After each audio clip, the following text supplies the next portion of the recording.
ವಿದ್ಯಾರ್ಥಿಗಳ ನಮಸ್ಕಾರ. ಈಗ ನಾವು ಅಗ್ರಿಕಲ್ಚರ್ ಬಗ್ಗೆ ಟಾಪಿಕ್ಸ್ ಅನ್ನ ನೋಡ್ತಾ ಇದ್ವಿ. UPSC ಪ್ರಿಲಿಮ್ಸ್ ಗೆ ಬೇಕಾಗುವಂತಹ ಎಲ್ಲಾ ಟಾಪಿಕ್ಸ್ ಇದರಲ್ಲಿ ಕವರ್ ಆಗ್ತಾ ಇದೆ, ಅಗ್ರಿಕಲ್ಚರ್ ಗೆ ಸಂಬಂಧಪಟ್ಟಾಗಿರೋದು.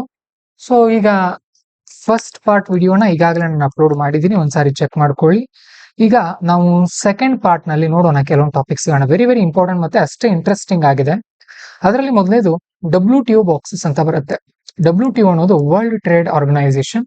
1995ರಲ್ಲಿ ಆರಂಭ ಆಯಿತು. ಇದಕ್ಕಿಂತ ಮುಂಚೆ ಗ್ಯಾಟ್ ಅನ್ನುವಂತ ಒಂದು ಸಂಸ್ಥೆ ಇತ್ತು, ಅದು ಕ್ಲೋಸ್ ಆಗಿ ಇದು ಸ್ಟಾರ್ಟ್ ಆಗಿದೆ.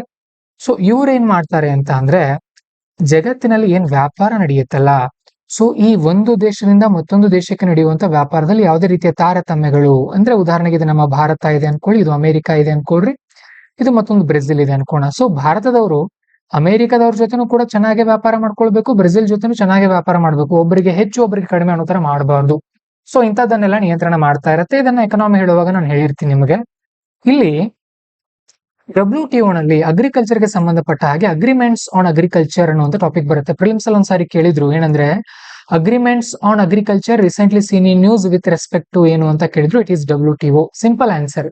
ಇದರಲ್ಲಿ ಬಾಕ್ಸಸ್ ಅಂತ ಬರುತ್ತೆ. ಏನಪ್ಪ ಬಾಕ್ಸಸ್ ಅಂತ ಅಂದ್ರೆ, ಈಗ ನೋಡಿ ನಮ್ಮ ಭಾರತ ಸರ್ಕಾರ ಏನಿದೆಯಲ್ಲ, ಇಂಡಿಯಾ, ನಾವು ರೈತರಿಗೆ ಸಬ್ಸಿಡಿಗಳನ್ನ ಕೊಡ್ತೀವಿ.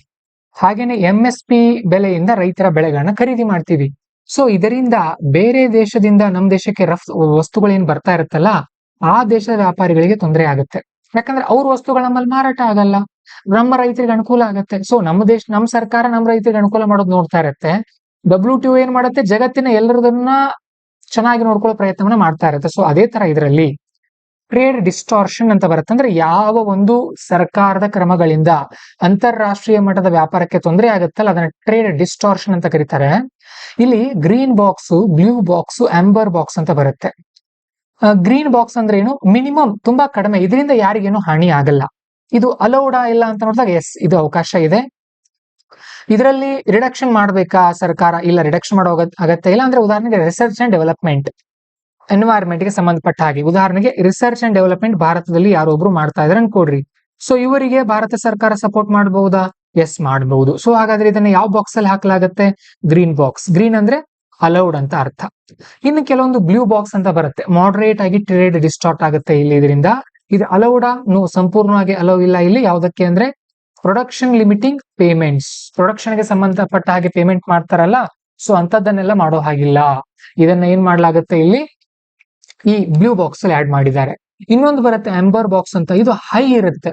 ಇದರಿಂದ ಏನಾಗುತ್ತೆ, ಉದಾಹರಣೆಗೆ ನಾನು ಹೇಳಿದ್ನಲ್ಲ, ಭಾರತದ ರೈತರಿಗೆ, ನಮ್ಮ ದೇಶದ ರೈತರಿಗೆ ಲಾಭ ಆಗುತ್ತೆ, ಬಟ್ ಇನ್ನೊಂದು ದೇಶದ ರೈತರಿಗೆ ಇದರಿಂದ ಅನುಕೂಲ ಆಗಲ್ಲ. ಸೊ ಇಲ್ಲಿ ಕೆಲವೊಂದು ಲಿಮಿಟೇಷನ್ ಗಳನ್ನ ಹಾಕುತ್ತೆ ಯಾವುದು, WTO. ಉದಾಹರಣೆಗೆ MSP, ಫರ್ಟಿಲೈಸರ್ ಸಬ್ಸಿಡಿ. ಇದನ್ನ ಅಂದ್ರೆ ನಮ್ಮ ದೇಶದಲ್ಲಿ ಸರ್ಕಾರ ಹೇಗ್ ಬೇಕೋ ಹಾಗೆ MSP ಗಳನ್ನ ಕೊಡೋ ಹಾಗಿಲ್ಲ, ಹೇಗ್ ಬೇಕೋ ಹಾಗೆ ಸಬ್ಸಿಡಿಗಳನ್ನ ಕೊಡೋ ಹಾಗಿಲ್ಲ. ಇದನ್ನ ಎಲ್ಲಿ ಆಡ್ ಮಾಡಿದಾಗಿದ್ದಾರೆ, ಆಂಬರ್ ಬಾಕ್ಸ್ ನಲ್ಲಿ. ಇಷ್ಟೇ ನೆನ್ಪಿಟ್ಕೊಡ್ರಿ, ಗ್ರೀನ್, ಬ್ಲೂ ಮತ್ತು ಆಂಬರ್ ಬಾಕ್ಸ್ ಗಳು WTO ನಲ್ಲಿ ಬರುತ್ತೆ.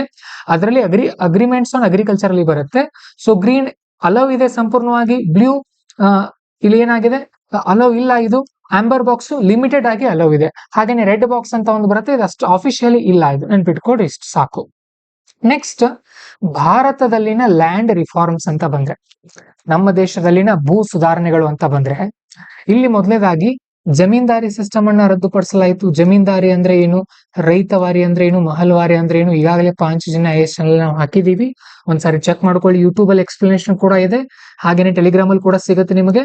ಮತ್ತೆ ಯಾವ್ದ್ರಲ್ಲಿ ಅಂತ ಅಂದ್ರೆ ನಮ್ಮ ಚಾಟ್ GPT ಕೂಡ ನೀವು ನೋಡ್ಕೊಳ್ಬಹುದು ಬೇಕಾದ್ರೆ. ಸರಿನಾ, ನೋಡ್ಕೊಳ್ಳಿ ಅದ್ರ ಬಗ್ಗೆ, ಯಾರು ಆರಂಭ ಮಾಡಿದ್ರು ಏನೇನಿದೆ ಅಂತ. ಹಾಗೇನೆ ಟೆನೆನ್ಸಿ ರಿಫಾರ್ಮ್ ತಗೊಂಡ್ ಬಂದ್ರು. ಟೆನೆನ್ಸಿ ಅಂದ್ರೆ ಏನು, ಈಗ ಹಿಡುವಳಿ, ಈಗ ರೆಂಟಿಗೆ ತಗೊಂಡಿರ್ತಾರೆ, ನಮ್ ಕಡೆ ಪಾಲದಲ್ಲಿ ಮಾಡೋದಿರ್ಬೋದು, ಬಡ್ಡಿಯಲ್ಲಿ ಮಾಡೋದಿರ್ಬೋದು, ಇಂಥದ್ದೆಲ್ಲ ರೂಲ್ಸ್ ಗಳನ್ನ ಮಾಡ್ಲಾಯ್ತು. ಹಾಗೇನೆ ಭಾರತ ಸರ್ಕಾರ ಫ್ಯಾಮಿಲಿ ಮತ್ತು ಇಂಡಿವಿಜುವಲ್ ಗಳಿಗೆ ಎಷ್ಟು ಭೂಮಿಯನ್ನ ಹೊಂದಬೇಕು ಅನ್ನುವಂತ ರೂಲ್ಸ್ ಹಾಕತ್ತೆ. ನೆನ್ಪಿಟ್ಕೊಡ್ರಿ, ಇಂದಿರಾ ಗಾಂಧಿ ಅವರ ಟೈಮ್ ಅಲ್ಲಿ ಒಬ್ಬ ವ್ಯಕ್ತಿಗೆ ಇಂತಿಷ್ಟೇ ಹೊಲ ಇರಬೇಕು. ನಮ್ದು ಕರ್ನಾಟಕದಲ್ಲಿ ರೂಲ್ಸ್ ಇದೆ 54 ಎಕರೆ ಮ್ಯಾಕ್ಸಿಮಮ್. ಇದಕ್ಕಿಂತ ಹೆಚ್ಚು ಆಸ್ತಿ ಒಬ್ಬನ ಹೆಸರಲ್ಲಿ ರಿಜಿಸ್ಟರ್ ಆಗೋ ಹಾಗಿಲ್ಲ, ನೆನ್ಪಿಟ್ಕೊಡ್ರಿ. ಸೊ ಪ್ರಿಲಿಮ್ಸ್ ಅಲ್ಲಿ ಬರ್ಬೋದು ನಿಮಗೆ, ಎಸ್ ಲಿಮಿಟೇಷನ್ಸ್ ಇದೆ. ಕರ್ನಾಟಕದಲ್ಲಿ 54 ಎಕರೆ, ಬೇರೆ ಬೇರೆ ರಾಜ್ಯದಲ್ಲಿ ಬೇರೆ ಬೇರೆ ರೀತಿಯಲ್ಲಿ ಇದಿದೆ. ಮತ್ತೆ ಟ್ರಸ್ಟ್ ಮತ್ತು ಇನ್ಸ್ಟಿಟ್ಯೂಷನ್ ಗಳಿಗೆ ಈ ಲಿಮಿಟ್ಸ್ ಇಲ್ಲ, ಎಕ್ಸೆಂಪ್ಷನ್ ಇದೆ, ಅವರಿಗೆ ವಿನಾಯಿತಿ ಇದೆ, ನೆನ್ಪಿಟ್ಕೊಡ್ರಿ. ಹಾಗೇನೆ 1950ರಿಂದ 72 ನಡುವೆ ಭೂದಾನ ಚಳವಳಿ ನಡೆಯುತ್ತೆ. ಭೂದಾನ ಚಳವಳಿಯನ್ನ ಯಾರು ಮಾಡ್ತಾರೆ ಕಮೆಂಟ್ ಸೆಕ್ಷನ್ ಅಲ್ಲಿ ನೀವು ಬರೀರಿ. ಸೊ ಇದೊಂದು ದೊಡ್ಡ ಮಟ್ಟದ ಚಳವಳಿ ಮುಖಾಂತರ ಯಾವ ರೈತರಿಗೆ ಭೂಮಿ ಇರ್ಲಿಲ್ವೋ ಆ ರೈತರಿಗೆ ಭೂಮಿ ಸಿಗೋ ತರ ಆಗುತ್ತೆ. ನೆಕ್ಸ್ಟ್ DPAP ಅಂತ ಬರುತ್ತೆ. ಏನಿದು ನೀವು ಚೆಕ್ ಮಾಡ್ಕೊಳ್ಬೇಕು. ಇಲ್ಲಿ ಡ್ರಾಟ್ ಅಂದ್ರೆ ಏನ್ ಬರಗಾಲ ಇರುತ್ತಲ್ಲ, ಬರಗಾಲವನ್ನ ತಡೆಯುವಂತ ಪ್ರಯತ್ನ ಮಾಡಿದ್ರು. IRDP ರೂರಲ್ ಡೆವಲಪ್ಮೆಂಟ್ ಮೇಲೆ ಫೋಕಸ್ ಮಾಡಿದ್ರು. ಓಕೆ, ಹಾಗೇನೆ ವಾಟರ್ ಲ್ಯಾಂಡ್ ನೀರಾವರಿ ವ್ಯವಸ್ಥೆಗೆ ಸರ್ಕಾರ ಫೋಕಸ್ ಮಾಡ್ತು.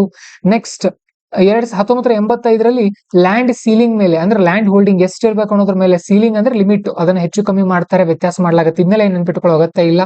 Next reclaimed waste land for agriculture. Waste land ಏನಿರುತ್ತಲ್ಲ ಅದನ್ನ ಅಗ್ರಿಕಲ್ಚರ್ ಗೆ ಬಳಸೋಕೆ ಅವಕಾಶವನ್ನ ಮಾಡ್ಕೊಡ್ತಾರೆ. ಪಂಚಾಯತಿ ರಾಜ್ ಆಕ್ಟ್ ಗಳು ಬರುತ್ತೆ. 1988 ಇಸ್ವಿ ರಾಂಗ್ ಆಗಿದೆ, ಅದು 93 ಆಗ್ಬೇಕು. ಹಾಗೇನೆ ನ್ಯಾಷನಲ್ ಲ್ಯಾಂಡ್ ಯೂಸ್ ಪಾಲಿಸಿ ಅಂತ ಬರುತ್ತೆ 1988ರಲ್ಲಿ. ಇನ್ನು 2007 ನಂತರ ಅರ್ಬನ್ ಲ್ಯಾಂಡ್ ಪಾಲಿಸಿಯನ್ನ ತಗೊಂಡ್ ಬರ್ತಾರೆ.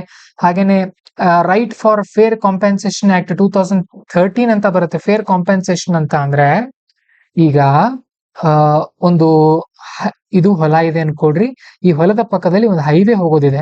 ಸೊ ಈ ರೈತನ ಜಮೀನನ್ನ ಸರ್ಕಾರ ತಗೊಳ್ತಾ ಇದೆಯಲ್ಲ ಈಗ, ಸೊ ಇಲ್ಲಿ ಏನಾಗ್ಬೇಕಾಗತ್ತೆ, ಇವನಿಗೆ ಕಾಂಪೆನ್ಸೇಷನ್ ಕೊಡ್ಬೇಕಾಗತ್ತೆ, ಪರಿಹಾರ.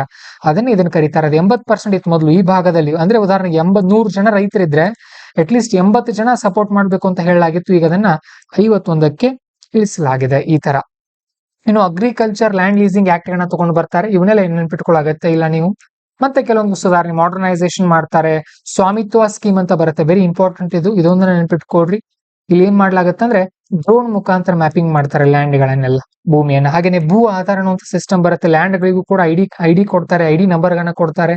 ಓಕೆ, ಇದಿಷ್ಟು ಪಾಯಿಂಟ್ಸ್ ಅನ್ನ ಇಲ್ಲಿ ಹೇಳಲಾಗುತ್ತೆ. ಹಾಗೇನೆ ನ್ಯಾಷನಲ್ ಲ್ಯಾಂಡ್ ಮಾನಿಟೈಸೇಷನ್ ಕಾರ್ಪೊರೇಷನ್ ಅಂತ ಒಂದು ಆರಂಭ ಮಾಡ್ತಾರೆ. ಏನಪ್ಪಾ ಇದು, ಸರ್ಕಾರದ ಖಾಲಿ ಜಾಗ ಇರುತ್ತಲ್ಲ ಇದನ್ನ ರೆಂಟ್ಗೆ, ಲೀಸ್ಗೆ ಕೊಡುವಂತ ಕೆಲಸ ಮಾಡೋದು. ಇದನ್ನ ಈ ತರ ಎಲ್ಲ ಮಾಡ್ತಾರೆ. ಸರಿ, ಇದಿಷ್ಟು ಯಾವ್ದ್ರ ಬಗ್ಗೆ ಅಂತ ಅಂದ್ರೆ ಮಾಡರ್ನೈಸೇಷನ್ ಆಫ್ ಅಗ್ರಿಕಲ್ಚರ್ ಅಂತ ಹೇಳ್ಬಹುದು.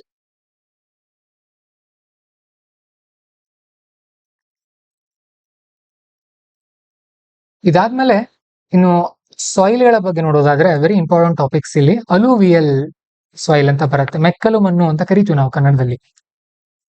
ಇದರಲ್ಲಿ ಪೊಟ್ಯಾಷಿಯಂ ಚೆನ್ನಾಗಿರುತ್ತೆ, ಲೈಮ್ ಇರುತ್ತೆ, ಹ್ಯೂಮಸ್ ಇರುತ್ತೆ. ನೀವು ನೆನ್ಪಿಟ್ಕೊಳ್ಬೇಕು ಏನೇನ್ ರಿಚ್ ಇದೆ ಅಂತ ಹೇಳಿ. ಆಮೇಲೆ ಬ್ಲಾಕ್ ಸಾಯಿಲ್ ನಲ್ಲಿ ಲೈಮು, ಐರನ್, ಮ್ಯಾಗ್ನೀಷಿಯಂ ಯಾವ್ದು ರಿಚ್ ಇದೆ ನೆನ್ಪಿಟ್ಕೊಂಡ್ ಬಿಡ್ರಿ. ಪೂರ್ ಯಾವ್ದಿದೆ ಅದು ನಿಮ್ಗೆ ತಾನಾಗೇನೆ ಗೊತ್ತಾಗುತ್ತೆ, ಸುಮ್ನೆ ಟೆನ್ಷನ್ ಇರಲ್ಲ. ಸೊ ಅಲ್ಯೂಮಿನಾ, ಪೊಟ್ಯಾಶ್ ಕೂಡ ರಿಚ್ ಇರುತ್ತೆ. ಏನೇನ್ ಬೆಳಿತಾರೆ ಅದು ಗೊತ್ತಿರ್ಲಿ. ಮೆಕ್ಕಲು ಮಣ್ಣಲ್ಲಿ ವೀಟ್, ಗೋಧಿ, ಮತ್ತೆ ಅಕ್ಕಿ ಅಂದ್ರೆ ಭತ್ತ, ಮೇಜ್, ಗೋವಿನ ಜೋಳ ಇರ್ಬೋದು, ಪಲ್ಸಸ್, ಶುಗರ್ ಕೇನ್ ಎಲ್ಲ ಬೆಳಿತಾರೆ. ಬ್ಲಾಕ್ ಸಾಯಿಲ್ ಕಾಟನ್ ಗೆ ತುಂಬಾ ಫೇಮಸ್, ನೆನ್ಪಿಟ್ಕೊಳ್ರಿ. ಆಯಿಲ್ ಸೀಡ್ ಗಳಿಗೆ, ಸೀರಿಯಲ್ ಗಳಿಗೆ. Cotton UPSC favourite, block soil ಕೂಡ UPSC ಫೇವರಿಟ್, ಗೊತ್ತಿರ್ಲಿದು. ಸರಿ, ಹಾಗೇನೆ ಅಲೂವಿಯಲ್ ಸಾಯಿಲ್ ಅಂತ ಬಂದ್ರೆ ದೇಶದ 40% ಟೋಟಲ್ ಏರಿಯಾ ಇಲ್ಲೇ ಇದೆ. ಓಕೆ, ಆಮೇಲೆ ಖದರು ಮತ್ತೆ ಬಂಗಾರ್ ಅಂತ ಬರುತ್ತೆ. ಖಾದರು ಮತ್ತೆ ಬಂಗಾರ್ ಮಣ್ಣು ಅಂತ ಬರುತ್ತೆ. ಖಾದರ್ ಅಂದ್ರೆ ನೀವು, ಬಂಗಾರ್ ಅಂದ್ರೆ ಓಲ್ಡ್ ಮಣ್ಣು ಅಂತ ಗೊತ್ತಿರ್ಲಿ. ಕೋರ್ಸ್ ಇರುತ್ತೆ ಇದು. ಬಂಗಾರ್ ಅಂದ್ರೆ ಓಲ್ಡ್ ಅಂದ್ರೆ ದೊಡ್ಡ ದೊಡ್ಡ ಕಲ್ಲೆಲ್ಲ ಸ್ವಲ್ಪ ಅದರೊಳಗಡೆ ಸೇರಿರುತ್ತೆ. ಖಾದರ್ ಅನ್ನೋದು ಫೈನ್ ಇರುತ್ತೆ, ಅಂದ್ರೆ ಸೂಕ್ಷ್ಮವಾಗಿ ತುಂಬಾ ಸಣ್ಣ ಸಣ್ಣ ಕಣಗಳಿರುತ್ತೆ ಅದರಲ್ಲಿ. ಹೊಸ ಮಣ್ಣು ಇರುತ್ತೆ, ನೆನ್ಪಿಟ್ಕೊಳ್ರಿ. ಇನ್ನು ಮೆಕ್ಕಲು ಮಣ್ಣು ನಮಗೆ ಜಾಸ್ತಿ ಕಂಡು ಬರೋದು ರಾಜಸ್ಥಾನ, ಗುಜರಾತ್, ಮಹಾನದಿ, ಗೋದಾವರಿ, ಕೃಷ್ಣಾ ನದಿಗಳ ಡೆಲ್ಟಾಗಳಲ್ಲಿ, ಅಂದ್ರೆ ನದಿ ಮುಖಜ ಭೂಮಿ ಅಂತ ಏನು ಕರಿತೀವಲ್ವಾ, ಸೊ ಆ ಭಾಗದಲ್ಲಿ ಅದು ನಮಗೆ ಜಾಸ್ತಿ ಕಂಡು ಬರುತ್ತೆ. ನೆಕ್ಸ್ಟ್ ಬ್ಲಾಕ್ ಸಾಯಿಲ್ ಅಲ್ಲಿ ಬಂದ್ರೆ ಹೈ ಮಾಯಿಶ್ಚರ್ ಕಂಟೆಂಟ್ ಇರುತ್ತೆ, ಅಂದ್ರೆ ಇದು ತೇವವನ್ನು ಹಿಡಿದಿಟ್ಕೊಳ್ಳುತ್ತೆ. ಇಲ್ಲಿ ಮಹಾರಾಷ್ಟ್ರ, ಮಾಳ್ವಾ, ಮಧ್ಯಪ್ರದೇಶ ಮತ್ತು ಈ ಭಾಗದಲ್ಲಿ ಛತ್ತೀಸ್ಗಢಗಳ ಎಲ್ಲ ಇದು ಕಂಡು ಬರುತ್ತೆ. ಮಹಾರಾಷ್ಟ್ರ ತುಂಬಾ ಫೇಮಸ್ ಕಪ್ಪು ಮಣ್ಣಿಗೆ, ನೆನ್ಪಿಟ್ಕೊಡ್ರಿ. ಭಾರತದ ಮ್ಯಾಪ್ ಅನ್ನ ತೆಗೆದ್ರೆ ನೀವು ಮಹಾರಾಷ್ಟ್ರದಲ್ಲೆಲ್ಲ ಕಪ್ಪು ಮಣ್ಣೆ ಜಾಸ್ತಿ. ಶ್ರೀಮಂತರು ಬಹಳ ಅವ್ರು ಮಹಾರಾಷ್ಟ್ರದವ್ರು, ಯಾಕಂದ್ರೆ ಮಣ್ಣು ತುಂಬಾ ಚೆನ್ನಾಗಿದೆ ಅವರಲ್ಲಿ. ಇನ್ನು ಬ್ಲಾಕ್ ಕಾಟನ್ ಸಾಯಿಲ್ ಅಂತ ಕೂಡ ಕರೀತಾರೆ ಇದನ್ನ. ಹಾಗೇನೆ ಇದನ್ನ ಸೆಲ್ಫ್ ಪ್ಲಫ್ಡ್ ಸಾಯಿಲ್ ಅಂತ ಕರೀತಾರೆ. ಅಂದ್ರೆ ಬೇಸಿಗೆಗಾಲದಲ್ಲಿ ಇದು ಒಣಗಿ ಈ ತರ ಸೀಳುತ್ತೆ. ಓಕೆ, ಮಳೆಗಾಲದಲ್ಲಿ ಅದು ಆ ಭಾಗವನ್ನ ತುಂಬಿಕೊಳ್ಳುತ್ತೆ. ಸೊ ಈ ತರ ಸೀಳೆ ಅಂದ್ರೆ ತಾನೇ ಒಂಥರ ಉಳುಮೆ ಮಾಡ್ಕೊಳ್ಳುತ್ತಲ್ಲ, ಅದಕ್ಕೋಸ್ಕರ ಸೆಲ್ಫ್ ಪ್ಲಫ್ಡ್ ಅಂತ ಕರೀತಾರೆ ಇದನ್ನ. Black cotton soil has been formed weathering of fissure volcanic rock, ಅಂದ್ರೆ ವೋಲ್ಕ್ಯಾನಿಕ್ ಜ್ವಾಲಾಮುಖಿಯ ಶಿಲೆಗಳು ಉದುರಿ ಈ ಮಣ್ಣು ಉಂಟಾಗಿದೆ ಅನ್ನುವಂತ ಒಂದು ನಂಬಿಕೆ ವಿಜ್ಞಾನಿಗಳ ಪ್ರಕಾರ ಹೇಳಲಾಗಿದೆ. ನೆಕ್ಸ್ಟ್ ರೆಡ್ ಸಾಯಿಲ್ ಬಗ್ಗೆ 2010ರಲ್ಲಿ ಪ್ರಶ್ನೆ ಬಂದಿದೆ. ಇದರಲ್ಲಿ ಐರನ್ ಜಾಸ್ತಿ ಇರುತ್ತೆ, ಪೊಟ್ಯಾಶ್ ಕೂಡ ಇರುತ್ತೆ, ಜಾಸ್ತಿ ಇರುತ್ತೆ. ಇದು ಜಾಸ್ತಿ ಇರೋದು ನೆನ್ಪಿಟ್ಕೊಡ್ರಿ, ಉಳಿದಿರೋದು ನೆನ್ಪಿಟ್ಕೊಳಕ್ ಹೋಗ್ಬೇಡಿ. ಕಡಿಮೆ ಇರೋದನ್ನ ನೆನ್ಪಿಟ್ಕೊಳ್ಬೇಡ್ರಿ, ಜಾಸ್ತಿ ಇರೋದನ್ನ ನೆನ್ಪಿಟ್ಕೊಡ್ರಿ. ಮತ್ತೆ ರೆಡ್ ಸಾಯಿಲ್ ಅಲ್ಲಿ ವೀಟು, ರೈಸು, ಪಲ್ಸಸ್, ಮಿಲ್ಲೆಟ್, ಟೊಬ್ಯಾಕೋ ಎಲ್ಲ ಚೆನ್ನಾಗಿ ಬೆಳಿತಾರೆ. ಟೊಬ್ಯಾಕೋ ತಂಬಾಕ್ ಬೆಳಿತಾರೆ. ಇದರಲ್ಲಿ ಪೊಟ್ಯಾಟೋಗಳನ್ನು ಕೂಡ ಬೆಳಿತಾರೆ, ಆಲೂಗಡ್ಡೆ, ನೆನ್ಪಿಟ್ಕೊಡ್ರಿ. ಇವೆರಡು ವಿಶೇಷವಾಗಿರೋದು. ಇದರಲ್ಲಿ ಲೋ ವಾಟರ್ ರಿಟೆನ್ಷನ್, ಜಾಸ್ತಿ ನೀರು ನಿಂತ್ಕೊಳ್ಳೋದಿಲ್ಲ. Found in low rainfall in eastern and southern part of Deccan plateau. Odisha, Chhattisgarh, Ganga plain ಅಲ್ಲಿ ಸಾಮಾನ್ಯವಾಗಿ ರೆಡ್ ಸಾಯಿಲ್ ನಮಗೆ ಕಂಡು ಬರುತ್ತೆ. ನೀವು ನೋಡಬಹುದು ಛತ್ತೀಸ್ಗಢ, ಒಡಿಶಾ ಭಾಗದಲ್ಲೆಲ್ಲ ನೀವು ಗಣಿಗಾರಿಕೆ ಭಾಗ ಎಲ್ಲ ಇರುತ್ತಲ್ಲ, ಅಲ್ಲೆಲ್ಲ ನೋಡಬಹುದು ಇದನ್ನ. ಇನ್ನು ಲ್ಯಾಟರೈಟ್ ಸಾಯಿಲ್ 2013ರಲ್ಲಿ ಬಂದಿದೆ. ಜಂಬಿಟ್ಟಿಗೆ ಮಣ್ಣು ಅಂತ ಕರೀತಾರೆ ಇದನ್ನ. ತುಂಬಾ ಫೇಮಸ್ ಮಣ್ಣು ಕೂಡ ಹೌದು ಇದು. ಐರನ್ ಆಕ್ಸೈಡ್ ಮತ್ತೆ ಪೊಟ್ಯಾಶ್ ಇದರಲ್ಲಿ ಜಾಸ್ತಿ ಇರುತ್ತೆ. ಇದು ಟಾಪಿಯೋಕಾ, ಕ್ಯಾಶ್ಯೂ ನಟ್ಸು, ಟೀ, ಕಾಫಿ ಇವನ್ನೆಲ್ಲ ಬೆಳಿತಾರೆ. ಇಲ್ಲಿ ರಬ್ಬರ್ ಎಲ್ಲ ತುಂಬಾ ಚೆನ್ನಾಗಿ ಬೆಳಿತಾರೆ. ಲ್ಯಾಟ್ರೈಟ್ ಮಣ್ಣು ಅಂದ್ರೆ ಜಂಬಿಟ್ಟಿಗೆ ಮಣ್ಣು. ನಮ್ ಕಡೆ ಎಲ್ಲ ಚಿಕ್ಕಮಂಗಳೂರು, ಉಡುಪಿ, ಆಮೇಲೆ ಈ ಕಡೆ ಎಲ್ಲ ಏನಿದು ಮಲೆನಾಡು ಅಂತ ಕರಿತೀವಲ್ವಾ, ಇಳಿಜಾರ್ ಇರುತ್ತಲ್ಲ ಅಲ್ಲಿ ಇದು ಕಂಡು ಬರುತ್ತೆ ಸಾಮಾನ್ಯವಾಗಿ. ಪ್ಲಾಂಟೇಶನ್ ಕ್ರಾಪ್ ಮಾಡ್ತಾರೆ ಇದರಲ್ಲಿ. ಇಲ್ಲಿ ಲೀಚಿಂಗ್ ಬಹಳ ಆಗುತ್ತೆ. ಅಂದ್ರೆ ಮಣ್ಣಿನಲ್ಲಿರುವಂತ ಪೋಷಕಾಂಶ ಹರ್ಕೊಂಡು ಹೋಗ್ಬಿಡುತ್ತೆ. ಪರ್ವತದ ಇಳಿಜಾರು ಮಣ್ಣಲ್ಲಿ ಸಾಮಾನ್ಯವಾಗಿ ಕಂಡು ಬರುತ್ತಲ್ಲ, ಸೊ ಲೈಮ್, ಸಿಲಿಕಾ, ಲೀಚ್ಡ್ ಲೈಮ್ ಮತ್ತೆ ಸಿಲಿಕಾ ಎಲ್ಲ ಹರ್ಕೊಂಡು ಹೋಗ್ಬಿಡುತ್ತೆ. ಬ್ರಿಕ್ಸ್ ಇನ್ ಹೌಸ್ ಕನ್ಸ್ಟ್ರಕ್ಷನ್, ಇಲ್ಲಿ ಇದನ್ನ ಕೆಂಪು ಕಲರ್ ಇಟ್ಟಿಗೆ ಬರುತ್ತೆ ನೋಡ್ರಿ, ಇದರಿಂದಾನೇ ಮಾಡಿರ್ತಾರೆ ಅದನ್ನ. ಹೈ ಟೆಂಪರೇಚರ್ ಬೇಕಾಗುತ್ತೆ ಇದಕ್ಕೆ. ಮತ್ತೆ ರೇನ್ಫೆಡ್ ಟ್ರಾಪಿಕಲ್ ಹೈಲ್ಯಾಂಡ್ ಗಳಲ್ಲಿ ಕಂಡು ಬರುತ್ತೆ. ರೇನ್ಫೆಡ್ ಮಳೆ ಇರುವಂತಹ ಭಾಗದಲ್ಲಿ ಇದು ಕಂಡು ಬರುತ್ತೆ. ಮಧ್ಯಪ್ರದೇಶ, ಛತ್ತೀಸ್ಗಢ ಮತ್ತು ಒಡಿಶಾಗಳಲ್ಲಿ, ಅಸ್ಸಾಂನಲ್ಲಿ, ಮೇಘಾಲಯ, ಈಸ್ಟರ್ನ್ ಘಾಟ್ಸ್, ವೆಸ್ಟರ್ನ್ ಘಾಟ್ಗಳಲ್ಲೆಲ್ಲ ಕಂಡು ಬರುತ್ತೆ. ತಮಿಳುನಾಡು, ಆಂಧ್ರ ಪ್ರದೇಶ, ಕೇರಳ ಕ್ಯಾಶ್ಯೂ ನಟ್ಗಳನ್ನೆಲ್ಲ ಈ ಭಾಗದಲ್ಲಿ ಬೆಳೀತಾರೆ. Very important thing. Coffee tea ಎಲ್ಲ ಇದಕ್ಕೆ ಫೇಮಸ್ ನೋಡ್ರಿ, ಲ್ಯಾಟ್ರೈಟ್ ಮಣ್ಣು. ಸರಿನಾ? ನೆಕ್ಸ್ಟ್ ಇನ್ನು ಅರಿಡ್ ಮತ್ತೆ ಡೆಸರ್ಟ್ ಸಾಯಿಲ್ ಅಂತ ಬರುತ್ತೆ. ಇದರಲ್ಲಿ ಫಾಸ್ಫರಸ್ ತುಂಬಾ ಚೆನ್ನಾಗಿರುತ್ತೆ. ಡ್ರಾಟ್ ರೆಸಿಸ್ಟೆಂಟ್ ಆಗಿರುತ್ತೆ. ಇದು ಬರಗಾಲ ಇದ್ರೂ ಕೂಡ ಇದಕ್ಕೇನು ಹಾನಿ ಆಗಲ್ಲ. ಇದು ಸಾಲ್ಟ್ ಟಾಲರೆಂಟ್, ಉಪ್ಪನ್ನ ಎಷ್ಟೇ ಇದ್ರೂ ಕೂಡ ಇದು ತಾಳಿಕೊಳ್ಳುವಂತ ಸಾಮರ್ಥ್ಯವನ್ನು ಹೊಂದಿರುತ್ತೆ. ಇಲ್ಲಿ ಬಾರ್ಲಿಯನ್ನ ಬೆಳಿತಾರೆ, ರೇಪ್ ಸೀಡ್ ಗಳನ್ನ ಬೆಳಿತಾರೆ, ಮಿಲ್ಲೆಟ್ಸ್ ಬೆಳಿತಾರೆ, ಮೇಜ್ ಅನ್ನ ಕೂಡ ಬೆಳಿತಾರೆ. ಸಲೈನ್ ಇರುತ್ತೆ ಈ ಮಣ್ಣು, ಹಾಗೆ ಲೋ ಮಾಯಿಶ್ಚರ್ ಇರುತ್ತೆ. ಸೊ ಸಲೈನ್ ಇದ್ರೆ ಅದಕ್ಕೆ ಏನನ್ನ ಆಡ್ ಮಾಡಬೇಕು, ಹೋಮ್ವರ್ಕ್ ನಿಮಗೆ. ಮಣ್ಣು ಸಲೈನ್ ಇದ್ರೆ ಅದನ್ನ ಏನ್ ಆಡ್ ಮಾಡಿದ್ರೆ ಅದು ನಾರ್ಮಲ್ ಆಗುತ್ತೆ, ನೀವು ನಮಗೆ ಹೇಳಬೇಕು ಕಮೆಂಟ್ ಸೆಕ್ಷನ್ ಅಲ್ಲಿ. ನೆಕ್ಸ್ಟ್ ಅರಿಡ್, ಸೆಮಿ ಅರಿಡ್ ರೀಜನ್ಗಳಲ್ಲಿ, ವೆಸ್ಟರ್ನ್ ಮತ್ತು ರಾಜಸ್ಥಾನಗಳಲ್ಲಿ, ಕಚ್ ಭಾಗದಲ್ಲೆಲ್ಲ ಇದು ಕಂಡು ಬರುತ್ತೆ. ಇನ್ನು ನೆಕ್ಸ್ಟ್ ಸಲೈನ್ ಸಾಯಿಲ್ ಅಂತಾನೆ ಬರುತ್ತೆ, ಅಲ್ಕಲೈನ್ ಅಂತ ಕೂಡ ಕರೀತಾರೆ ಅದನ್ನ. ಇದು ಸಾಲ್ಟ್, ಸೋಡಿಯಂ, ಪೊಟ್ಯಾಷಿಯಂ ಎಲ್ಲ ಇರುತ್ತೆ. ಮ್ಯಾಗ್ನೀಷಿಯಂ ಕೂಡ ಚೆನ್ನಾಗಿರುತ್ತೆ ಇದರಲ್ಲಿ. ಹೆಸರೇ ಸಲೈನ್ ಅಲ್ವಾ, ಸಾಲ್ಟ್ ಗಳಿರುತ್ತೆ ಇದರಲ್ಲಿ. ನೈಟ್ರೋಜನ್, ಕ್ಯಾಲ್ಸಿಯಂ ತುಂಬಾ ಕಡಿಮೆ ಇರುತ್ತೆ. ಸೊ ಈ ಸಲೈನ್ ಸಾಯಿಲ್ ಅಗ್ರಿಕಲ್ಚರ್ ಗೆ ಅನ್ಫಿಟ್ ಆಗಿರುತ್ತೆ. ಇಲ್ಲಿ ಕ್ಯಾಪಿಲರಿ ಆಕ್ಷನ್ ಆಗುತ್ತೆ, ಹಾಗೇನೆ ಇನ್ಫರ್ಟೈಲ್ ಆಗಿರುತ್ತೆ. ಇದು ಫಲವತ್ತತೆ ಇರಲ್ಲ ಇದರಲ್ಲಿ. ಜಿಪ್ಸಮ್ ಅನ್ನ ಆಡ್ ಮಾಡ್ಬೇಕಾಗತ್ತೆ ಇದಕ್ಕೆ, ವೆರಿ ಇಂಪಾರ್ಟೆಂಟ್ ಥಿಂಗು. ಜಿಪ್ಸಮ್ ಅನ್ನ ಆಡ್ ಮಾಡಿ ಇಲ್ಲಿ ಅಗ್ರಿಕಲ್ಚರ್ ನ ಮಾಡ್ತಾರೆ. ಸರಿನಾ? ನೆಕ್ಸ್ಟ್ ಪಂಜಾಬ್, ಹರಿಯಾಣ, ಉತ್ತರ ಪ್ರದೇಶನಲ್ಲಿ ಓವರ್ ಇರಿಗೇಷನ್, ಎಲ್ಲಿ ಅತಿಯಾಗಿ ನೀರಾವರಿ ಇದೆ ನೋಡಿ, ಅಲ್ಲಿ ಸಲೈನ್ ಸಾಯಿಲ್ ನಮಗೆ ಕಂಡು ಬರ್ತಾ ಇದೆ. ಗುಜರಾತ್, ವೆಸ್ಟ್ ಬೆಂಗಾಲ್ ಡೆಲ್ಟಾಗಳಲ್ಲೂ ಕೂಡ ಸಾಮಾನ್ಯವಾಗಿ ಈ ತರ ಸಲೈನ್ ಸಾಯಿಲ್ ನಮಗೆ ಕಂಡು ಬರುತ್ತೆ. ಇನ್ನು ಪಿಟಿ ಸಾಯಿಲ್ ಅಂತ ಬರುತ್ತೆ, ಹ್ಯೂಮಸ್ ಇರುತ್ತೆ ಇದ್ರೊಳಗಡೆ. ಪಿಟಿ ಸಾಯಿಲ್ ನೀವು ಚಿತ್ರ ನೋಡಿದ್ರೆ ಒಂದ್ಸಾರಿ ಚೆಕ್ ಮಾಡ್ಕೊಳ್ಳಿ. ಫಾಸ್ಫರಸ್ ತುಂಬಾ ಕಡಿಮೆ ಇರುತ್ತೆ ಇದರಲ್ಲಿ, ಪೊಟ್ಯಾಷಿಯಂ ಕೂಡ ಕಡಿಮೆ ಇರುತ್ತೆ, ಬ್ಲಾಕ್ ಮತ್ತೆ ಅಸಿಡಿಕ್ ಆಗಿರುತ್ತೆ ಇದು. ಓಕೆ, ಸೊ ಹೈ ರೈನ್ಫಾಲ್ ಇರೋ ಕಡೆ, ಹ್ಯೂಮಿಡಿಟಿ ಚೆನ್ನಾಗಿರೋ ಕಡೆ ಇದು ಕಂಡು ಬರುತ್ತೆ. ಬಿಹಾರ, ಉತ್ತರಾಖಂಡ, ಕೋಸ್ಟಲ್ ವೆಸ್ಟ್ ಬೆಂಗಾಲ್ಗಳಲ್ಲಿ, ಆಮೇಲೆ ಒಡಿಶಾ, ತಮಿಳುನಾಡುಗಳಲ್ಲೆಲ್ಲ ಈ ತರದ ಪಿಟಿ ಸಾಯಿಲ್ ನಮಗೆ ಕಂಡು ಬರುತ್ತೆ. ನೆಕ್ಸ್ಟ್ ಫಾರೆಸ್ಟ್ ಮತ್ತು ಮೌಂಟೇನ್ ಸಾಯಿಲ್ ಅಂತ ಕಂಡು ಬರುತ್ತೆ. ಇದ್ರೊಳಗಡೆ ಹ್ಯೂಮಸ್ ಜಾಸ್ತಿ ಇರುತ್ತೆ, ಕೋಲ್ಡ್ ಇರೋ ಕಡೆ ಇದು ಕಂಡು ಬರುತ್ತೆ. ಪೊಟ್ಯಾಷಿಯಂ, ಫಾಸ್ಫರಸ್, ಲೈಮ್ ಇದ್ರೊಳಗಡೆ ತುಂಬಾ ಕಡಿಮೆ ಇರುತ್ತೆ. ಪ್ಲಾಂಟೇಶನ್ ಗೋಸ್ಕರ ಇದನ್ನ ಯೂಸ್ ಮಾಡ್ತಾರೆ. ಟೆಂಪರೇಟ್ ನಲ್ಲಿ ಫ್ರೂಟ್ಸ್ ಗಳನ್ನು ಕೂಡ ಈ ಭಾಗದಲ್ಲಿ ಬೆಳೀತಾರೆ ಫಾರೆಸ್ಟ್ ನಲ್ಲಿ. ಓಕೆ, ಇನ್ನು forest areas with sufficient RF and JK. RF ಅಂದ್ರೆ ಏನಪ್ಪಾ ಇಲ್ಲಿ, ರೇನ್ಫೆಡ್ ಏರಿಯಾ, ಜಮ್ಮು ಕಾಶ್ಮೀರ, ಹಿಮಾಚಲ ಪ್ರದೇಶ, ಉತ್ತರಾಖಂಡ ಮತ್ತು ನಾರ್ತ್ ಈಸ್ಟ್ ಗಳಲ್ಲೆಲ್ಲ ಇದು ಸಾಮಾನ್ಯವಾಗಿ ಕಂಡು ಬರುತ್ತೆ.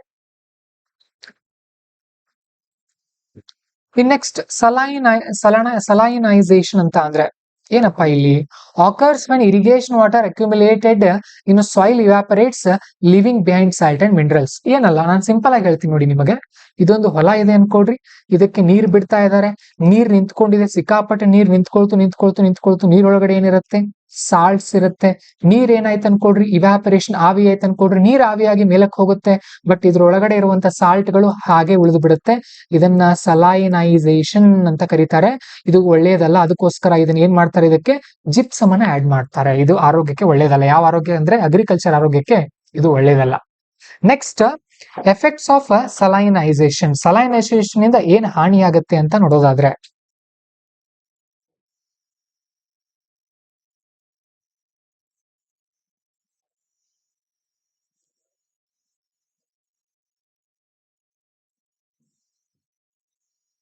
ಸೊ ಸಲೈನೈಸೇಷನ್ ಇಂದ ಏನಾಗುತ್ತೆ ಅಂದ್ರೆ, ಇಟ್ ಮೇಕ್ಸ್ ಸಮ್ ಸಾಯಿಲ್ಸ್ ಇಂಪರ್ಮಿಯೇಬಲ್. ಏನಾಗುತ್ತೆ ಅಂದ್ರೆ ಇಂಪರ್ಮಿಯೇಬಲ್ ಆಗತ್ತೆ ಸಾಯಿಲು. ನೀರು ಒಳಗಡೆ ಇಂಗೋದಿಲ್ಲ ಮಣ್ಣೊಳಗಡೆ. ರೆಡ್ಯೂಸ್ಡ್ ಕ್ರಾಪ್ ಈಲ್ಡ್, ಕ್ರಾಪ್ ನ ಫಲವತ್ತತೆ ಕೂಡ ಚೆನ್ನಾಗಿ ಬರೋದಿಲ್ಲ. ನ್ಯೂಟ್ರಿಯೆಂಟ್ ಗಳು ಏನಾಗುತ್ತೆ, ಇಂಬ್ಯಾಲೆನ್ಸ್ ಆಗತ್ತೆ, ಪೋಷಕಾಂಶಗಳು ಸರಿಯಾಗಿ ಸಿಗೋದಿಲ್ಲ. ಅಂಡ್ ಇನ್ ಸಿವಿಯರ್ ಕೇಸಸ್ ಕೆಲವೊಂದು ಕಡೆ ಡೆಸರ್ಟಿಫೈಡ್ ಸಾಯಿಲ್ ಆಗುತ್ತೆ. ಮಣ್ಣು ಏನಾಗ್ಬಿಡುತ್ತೆ ಅಂದ್ರೆ ಒಂದ್ ರೀತಿ ಬೆಳೆಯೋಕೆ ಸೂಕ್ತಾನೆ ಅಲ್ಲ ಅನ್ನೋ ತರ ರೆಡಿ ಆಗ್ಬಿಡುತ್ತೆ. ಸರಿನಾ?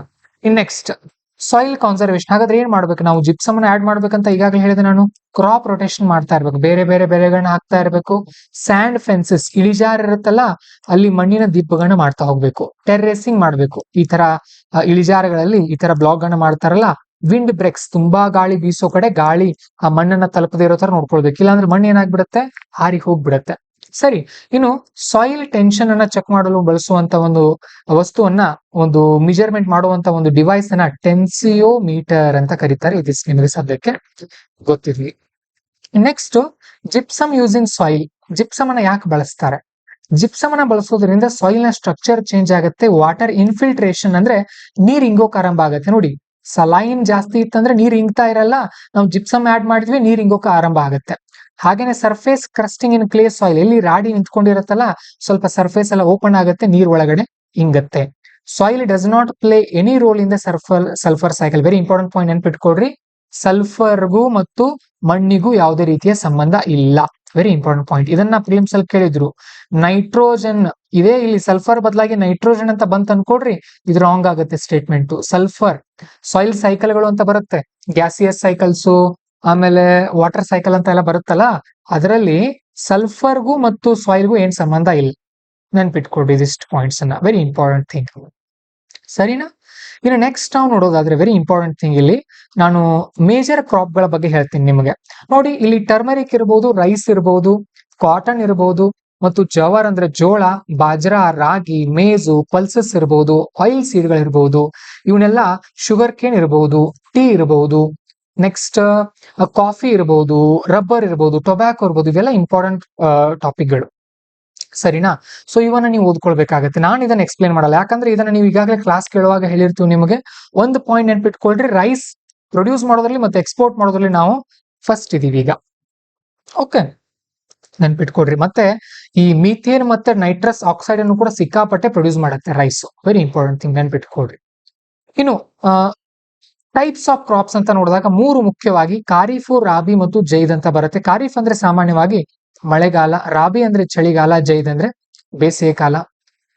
ಖಾರಿಫ್ ಅಂದ್ರೆ ಇದು monsoon season, June July time ಅಲ್ಲಿ ಬೆಳೆಯನ್ನ ಸೋವಿಂಗ್ ಮಾಡ್ತಾರೆ, ಬಿತ್ತನೆ ಮಾಡ್ತಾರೆ. ಆ ಬೆಳೆ ಹಾರ್ವೆಸ್ಟ್ ಆಗೋದು ಯಾವಾಗ ಅಂದ್ರೆ ಸೆಪ್ಟೆಂಬರ್ ಮತ್ತು ಅಕ್ಟೋಬರ್ ಟೈಮ್ಗೆ. ವಾಟರ್ ಹೈಕ್, ಸಿಕ್ಕಾಪಟ್ಟೆ ನೀರು ಬೇಕಾಗತ್ತೆ ಈ ಬೆಳೆಗಳಿಗೆ, ಉದಾಹರಣೆಗೆ ರೈಸು, ಕಾಟನ್ ಮತ್ತು ಗ್ರೌಂಡ್ನಟ್. ವೆರಿ ಇಂಪಾರ್ಟೆಂಟ್, ನೆನ್ಪಿಟ್ಕೊಳ್ರಿ ಇದನ್ನ. ಇನ್ನು ರಾಬಿ ಅಂತ ಬಂದ್ರೆ ವಿಂಟರ್, ಚಳಿಗಾಲದಲ್ಲಿ ಅಕ್ಟೋಬರ್ ನವೆಂಬರ್ ಟೈಮ್ ಅಲ್ಲಿ ಬಿತ್ತನೆ ಮಾಡ್ತಾರೆ, ಉದಾಹರಣೆಗೆ ವೀಟ್ ಮತ್ತು ಮಸ್ಟರ್ಡ್. ನೋಡಿ, ವೀಟ್ಗೆ ಚಳಿ ಬೇಕು, ಮಳೆ ಇದಕ್ಕೆ ಇರಬಾರ್ದು, ಮಂಜು ಬೀಳಬಾರ್ದು ಇದಕ್ಕೆಲ್ಲ. ಓಕೆ, ಸೊ ಮಾರ್ಚ್ ಏಪ್ರಿಲ್ ಇದು ಬೆಳೆ ಬರುತ್ತೆ. ಲೋ ಟು ಮಾಡರೇಟ್ ಇರುತ್ತೆ, ವಾಟರ್ ಜಾಸ್ತಿ ಏನ್ ಬೇಡ. ಇನ್ನು ಸಮ್ಮರ್ ಟೈಮ್ ಅಲ್ಲಿ ಬೆಳೆಯುವಂತ ಬೆಳೆಗೆ ಜೈದ್ ಅಂತ ಕರೀತಾರೆ. ಮಾರ್ಚ್ ಏಪ್ರಿಲ್ ಅಲ್ಲಿ ಬಿತ್ತನೆ ಮಾಡ್ತಾರೆ, ಜೂನ್ ಅಲ್ಲಿ ಇದು ಫಲ ಬರುತ್ತೆ, ಮೇ ನಲ್ಲಿ ಕೂಡ ಬರುತ್ತೆ. ಇರಿಗೇಷನ್, ಇದಕ್ಕೆ ನೀರು, ಸ್ವಲ್ಪ ನೀರಾವರಿ ಬೇಕಾಗತ್ತೆ. ವಾಟರ್ ಮೆಲನ್ ಇದಕ್ಕೆ ಉದಾಹರಣೆ. ವಾಟರ್ ಮೆಲನ್ ಅಂದ್ರೆ ಕಲ್ಲಂಗಡಿ ಹಣ್ಣು, ನಿಮಗೆ ಗೊತ್ತಿರುವಂತದ್ದು. ಉಳಿದಿರೋದೆಲ್ಲ ನೀವು ಸಮಾಧಾನವಾಗಿ ಓದ್ಕೊಳ್ಬೇಕು. ನಮ್ಮ ಪಾಂಚಜನ್ಯ IAS ಟೆಲಿಗ್ರಾಮ್ ಚಾನಲ್ ಅಲ್ಲಿ ಇದ್ರ ಬಗ್ಗೆ ಮಾಹಿತಿ ನಿಮಗೆ ಸಿಗುತ್ತೆ. ಇನ್ನು ಇಲ್ಲೊಂದು ಕೆಲವೊಂದು ರೆಡ್ ಪೆನ್ ಅಲ್ಲಿ ಕೊಟ್ಟಿದೀವಿ ನೋಡಿ ನಾವು ನಿಮಗೆ, ಏನಂತ ಅಂದ್ರೆ ಪಲ್ಸಸ್, ಬ್ಲಾಕ್ ಗ್ರಾಮ್ ಏನಿರುತ್ತಲ್ಲ, ಇದನ್ನ ಖಾರಿಫ್ ಮತ್ತೆ ರಾಬಿ ಕ್ರಾಪ್ ಎರಡು ತರ ಬೆಳಿತಾರೆ. ಆಯಿಲ್ ಸೀಡ್ ಗಳ ಬಗ್ಗೆ ಬಂದ್ರೆ, ಓಕೆ, ಆಯಿಲ್ ಪಾಮ್ ಟ್ರೀಗಳು ನಮ್ಮ ದೇಶದ್ದಲ್ಲ, ಇವು ನೇಟಿವ್ ಅಂದ್ರೆ ಆಫ್ರಿಕಾದಿಂದ ಬಂದಿರೋದು, ಇವು ಜಾಸ್ತಿ ಅಲ್ಲಿ ಬೆಳೀತಾ ಇದ್ರು. Palm oil is found in lipstick, soaps, detergents, even in ice cream, ಇಲ್ಲೆಲ್ಲ ಬಳಸ್ತಾ ಇದಾರೆ ಪಾಮ್ ಆಯಿಲ್ ಅನ್ನ. Palm oil can be use to produce biodiesel, diesel ಅನ್ನು ಮಾಡೋಕ್ಕೂ ಕೂಡ ಪಾಮ್ ಆಯಿಲ್ ಅನ್ನ ಬಳಸಬಹುದು, ನೆನ್ಪಿಟ್ಕೊಡ್ರಿ.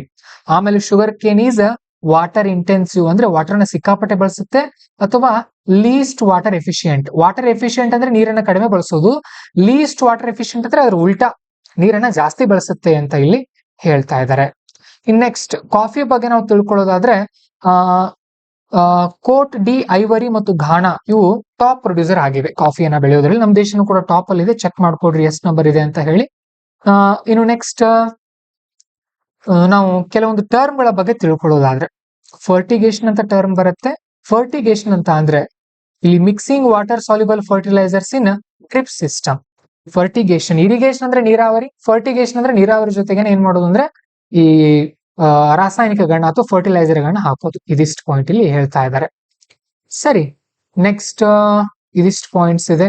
ಸಸ್ಟೈನೇಬಲ್ ಏವಿಯೇಷನ್ ಫ್ಯೂಯಲ್ ಅಂತ ಬರುತ್ತೆ. ನಾನು ಇದ್ರ ಬಗ್ಗೆ ನಿಮಗೆ ಇನ್ನೊಂದು ಶಾರ್ಟ್ ವಿಡಿಯೋ ಮಾಡಿ ಹಾಕ್ತೀನಿ. ಇದು 2ನೇ ವಿಡಿಯೋದಲ್ಲಿ ಇಷ್ಟು ಪಾಯಿಂಟ್ಸ್ ಸಾಕು. ಮತ್ತೆ ಸಿಗೋಣ. ನಮಸ್ಕಾರ.